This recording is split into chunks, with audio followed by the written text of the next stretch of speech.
Votre spectacle ingérable évolue au gré de l'actualité. Alors forcément, en ce moment, il est question des gilets jaunes. On regarde un extrait. Il y a des gilets jaunes, c'est ça hein. J'entends bien vos gueules, vous allez bien casser les couilles là.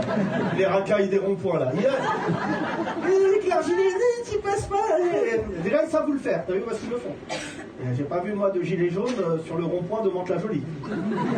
Ah non là, tu dis à un arabe qui a travaillé toute la journée, on le bloque. C'est une autre manifestation qui commence. Ils ont dit on va bloquer jusqu'au réveillon. Il y a un mec qui a dû dire c'est vachement loin là, franchement. Pendant un mois là, genre ils vont nous bloquer. Mais il y a un problème avec la France. Hein. C'est vraiment, c'est devenu le Burkina Faso.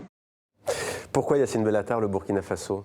Non, enfin, c'est vrai que ce sketch a beaucoup tourné. J'ai dû répondre par un autre sketch la semaine d'après.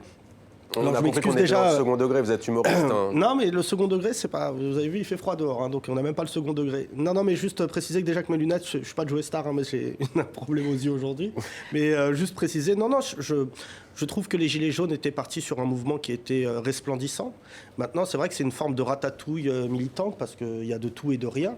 Ce qui m'a énormément choqué, moi qui suis afro-européen, c'était le rapport qu'ont installé certains Gilets jaunes avec les gens issus de l'immigration. Donc on se souvient de cette image quand même où ils disent à une femme de couleur noire, retourne dans ton pays. Alors ça va décevoir quelques-uns, mais les Noirs n'ont pas d'impact sur le prix du pétrole. Et ensuite, deuxièmement, c'est quand ils ont demandé à cette femme voilée de retirer son voile, sinon elle ne passait pas. Donc moi je suis plutôt favorable... Mais ça, ce sont des actes isolés, Yacine Bellatar. Non, mais dans l'absolu, c'est pas une histoire d'actes isolés. Le leadership des Gilets jaunes, en fait, c'est lui qui a tué les Gilets jaunes. C'est-à-dire que les gens qui revendiquent justement le fait d'être des leaders, aujourd'hui, on l'a remarqué ces derniers jours, lèvent le pied parce que peut-être que le mouvement lui-même se suffisait. Moi, je trouve ça formidable, les revendications des Gilets jaunes. Le référendum d'initiative citoyenne, c'est ce qui monte aujourd'hui en France. Vous êtes pour? Non, mais alors, moi là-dessus, je vais pas faire du populisme. Il y a d'autres humoristes et d'autres gens qui l'ont fait. À un moment, demander son avis tout le temps aux citoyens, peut-être ça poserait la question aujourd'hui, on aurait la peine de mort. C'est Badinter contre tout l'avis du peuple français qui a aboli la peine de mort. Donc si à chaque fois on demande son avis au peuple, il n'est pas dit que le peuple, parce qu'il est souverain, fera toujours le bon choix.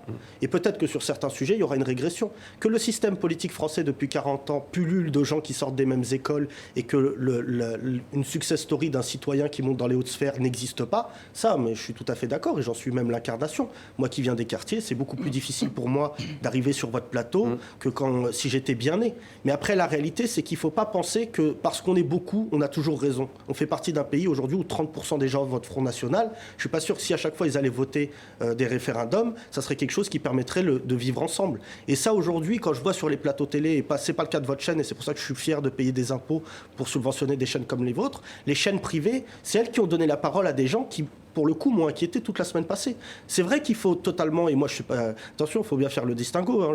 J'ai beaucoup d'amitié pour Emmanuel Macron, j'ai pas beaucoup d'amitié des fois pour sa politique. Donc aujourd'hui, on tombe des nues parce qu'on se rend compte que notre Premier ministre, il est de droite. Bah oui, on a un Premier ministre de droite qui fait une politique à droite.